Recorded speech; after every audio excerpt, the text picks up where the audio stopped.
আমাদেরকে ছোট করতে বলে আমরা ছোট করে নিয়েছে। না খেয়ে মরাচ্ছে, এমনি মরে যাবো। আমাদেরকে গুলি করে মেরে দেয়, তারপর দোকানগুলো ভেঙে দেয়। না খেয়ে দিয়ে মরে যাবো। আমাদেরকে প্রশাসন এসে গুলি করে মেরে দেয়। আমরা দোকান 5 ফুট করে ভেঙেছি।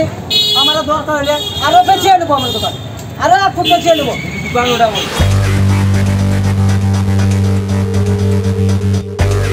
উচ্ছেদ অভিযানকে ঘিরে কিছুদিন আগে তুলকালাম কাণ্ড ঘটেছিল শিউরিতে। ভেঙে দেওয়া হয়েছিল বহু দোকান। এবার উচ্ছেদ নোটিশ দিতে গিয়ে বিক্ষোভের মুখে পড়লেন পুরসভার কর্মীরা। মঙ্গলবার শিউরির কোটবাজার এলাকায় পৌরসভার কর্মী ও কাউন্সিলররা নোটিশ দিতে যান। সেই সময় স্থানীয় দোকানিরা তাদের ঘিরে ধরে বিক্ষোভ দেখাতে থাকে। পরিস্থিতি দেখে কিছু দোকানিকে নোটিশ ধরিয়ে রণে ভঙ্গ দেন পুরকর্মীরা। আজকে যে আমার আগে 5-7 দিন আগে যখন এসেছিল আমাদের বললো উঠাইতে হবে। আমরা বললাম কি প্রবলেম, বলছে রাস্তা জাম হচ্ছে। আমরা বললাম যেটা আমাদের ফুটপাতে যে রাস্তার দোকানগুলো যে 3 ফুট করে 2 ফুট করে স্ল্যাব করেছে সেগুলো আমরা লাইন দিয়ে ভেঙে দেবো, অথচ বাইরে কোনো মাল টাঙাইতে দেবো না কোনো দোকানদারকে। কেন রাস্তাটা এবং পিছিয়ে নেবো আমরা তো বলেছিলাম একবার আমরা পিছিয়ে নেবো। আমরা তাও বললাম যে সেরকম যদি আমাদের এই লাইনটা অসুবিধা আছে, এই লাইনটা উঠিয়ে একটা লাইনকে চেয়ারম্যান মাপ দিয়ে হ্যাঁ কেন আমরা যখন বলে দিয়েছিলাম যে আমাদেরকে ছোটো করতে, আমরা নিজে থেকে ভেঙেছি। আমাদের চেয়ারম্যান থেকে কেউ আসে নাই, আমরা নিজেরাই মিস্ত্রি লিভার লাগিয়ে আমরা নিজেরাই ভেঙেছি। আপনি দেখলেন, একবার দেখলেন আমাদের সব নিচে ভাঙা আছে। তার ছাত্র আমাদেরকে এসে একটা নোটিশ দিচ্ছে। তখন আমরা এটাই বললাম যে আমাদের বাড়িতে দেখুন, আমার বাড়িতে চলুন, আমার বাড়িতে 3টে খানেওয়ালা, আমার বাবা প্যারালাইজ। এবার আমার সংসারে এই দোকান থেকে চলে, দিন মজুরি আমরা পাই 300 টাকা 400 টাকা আমাদের বিচাকেনা হয়, আমাদের তার বেশি বিচাকেনা হয় না। ওতে আমরা কিন্তু গরিব, আমরা ওতে সংসার চালাইছি। আমরা চুরি চামারি না করে, নিশা ভাঙ না বিচে আমরা কিন্তু ব্যাগরাও বিচ্ছি না, কিছু করছি না। আমরা কিন্তু ইমানদারিতে এই 300 টাকা 400 টাকা 500 টাকা যা দোকানদারি হচ্ছে ওতে আমরা ঘর সংসার চালাইছি। কিন্তু আমাদের যদি ভেঙে যায় তাহলে আমাদের বাবাদের কি হবে? যে বাবা প্যারালাইজ পড়ে রয়েছে, একটা প্যাম্পাসের দাম 40 টাকা, একটা প্রেসারের ওষুধের দাম 180 টাকা, সে পয়সাটা কোথা থেকে পাবো আমরা বলুন? হ্যাঁ, তা আমরা যাবো কোথা? আমাদের যে একটা বাচ্চা আছে, তার মেয়ে আছে, তার আজ পরবর্তীকালে তার বিয়ে দিতে হবে, তাই তাদের পড়াশোনা কি করবো? তার স্কুলে পড়াশোনার ব্যাপার আছে, তার ভবিষ্যৎ আমরা কি করবো? আজকে যদি আমাদের উঠে দেয় তার ভবিষ্যৎ আমরা তৈরি করবো কি করে? তার জন্য আমরা বিক্ষোভ করছি। আমরা এখানে আজ থেকে সিপিএম আমল থেকে আমাদের দেখেন আজকে তৃণমূলে হাত ধরা আমাদের কাউন্টার কি জানেন? আজকে তৃণমূলে হাত ধরা এই জন্য যে আমরা সিপিএম আমল থেকে এখানে বসেছিলাম, সিপিএম আমাদের প্রতিবারে উঠাইতো, আমাদের বসাইতো, ওই করতো।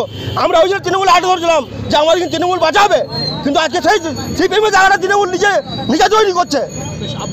রাস্তাটা ক্লিয়ার রাখো। আমরা চেয়ারম্যানের সিদ্ধান্ত অনুযায়ী আমরা কিন্তু প্রত্যেকটা দোকানকে 2 ফুট করে পিছিয়ে দিয়েছি। আজকে মোটামুটি আপনার 4 দিন পিছনে এসেছিলেন, 4-5 দিন আগে এসেছিলেন। আর আজকে হঠাৎ করে চিঠি পাঠিয়ে দিয়েছেন উনি। আমাদের তো ইউনিয়ন আছে, আমাদের একটা ইউনিয়নকে জানাবার প্রয়োজন ছিল যে আমাদের প্রবলেমটা কি, আমরা সেই অনুযায়ী সেইভাবে ব্যবসাদের সঙ্গে আলোচনা করে একটা কিছুটা করবো। চিঠি চেয়ারম্যান সাহেব করেছেন, নোটিশ বলেছেন যে তোমরা নিজে নিজে দোকানগুলো গুটিয়ে নাও, নচেত আমরা এসে দোকানগুলো সব ছাড়িয়ে দেবো। আমরা এটাই বলতে চাই, আমাদের এটা প্রবলেম কি চেয়ারম্যানকে জানতে চাই। যদি কোনো প্রবলেম হয় রাস্তা নিয়ে, আমরা যত দোকান আছে 2 ফুট আমরা যদি সরে আছে তারও তো গেলে 2 ফুট সরে দেবো। আমরা সেফটি করে আমরা দোকান করে খেতে চাই। এখানে আমরা যদি উচ্ছেদ কোথায়, আমরা যাবো কোথায়? আমাদের 500 দোকানদার আছে, এত দোকানদার আছে, তাদের দোকানে আমার কর্মচারী থাকে, আরো সব বহুরকম ব্যাপার আছে যেগুলো ভেরিফিকেশন করলে বুঝতে পারবে, না করলে কেউ বুঝতে পারবে না। তাহলে এই গরিব মানুষ আমরা যাবো কোথায় কর্ম করে খাবো? আমরা এখন চাইছি ওটাই, যেটা যদি বলে রাস্তা সেফটি করে তোমরা দোকান করে আমরা করতে রাজি আছি, আমাদের কোনো অসুবিধা নেই। আমাদের কিভাবে চলতে হবে আমরা সে একটা গাইডলাইন দিতে। স্থানীয় ব্যবসায়ীদের দাবি, দিন কয়েক আগে পুরপ্রধান ওই এলাকায় গিয়ে দোকানীদের নিজেদের দোকান কিছুটা পিছিয়ে নেওয়ার জন্য বলেন। সেই মতো দোকানিরা পিছিয়েও যান, কিন্তু এরপরও এদিন পুরসভার কর্মীরা নোটিশ দিতে আসেন। নোটিশে বলা হয়েছে আগামী 7 দিনের মধ্যে দোকানগুলিকে সরিয়ে নিতে হবে, অন্যথায় পুরসভার পক্ষ থেকে সরিয়ে দেওয়া হবে।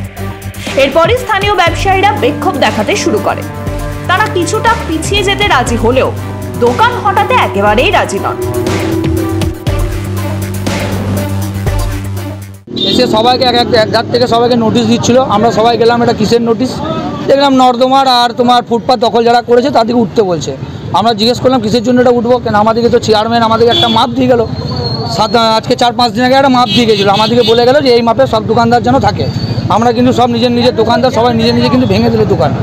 আজকে হঠাৎ করে বলছে যে 7 দিনের মধ্যে দোকান খালি করতে হবে। সবারই দোকানে এত মাল আছে, সবাই যদি দোকান উঠিয়ে দেয় তাহলে আমরা খাবো কি?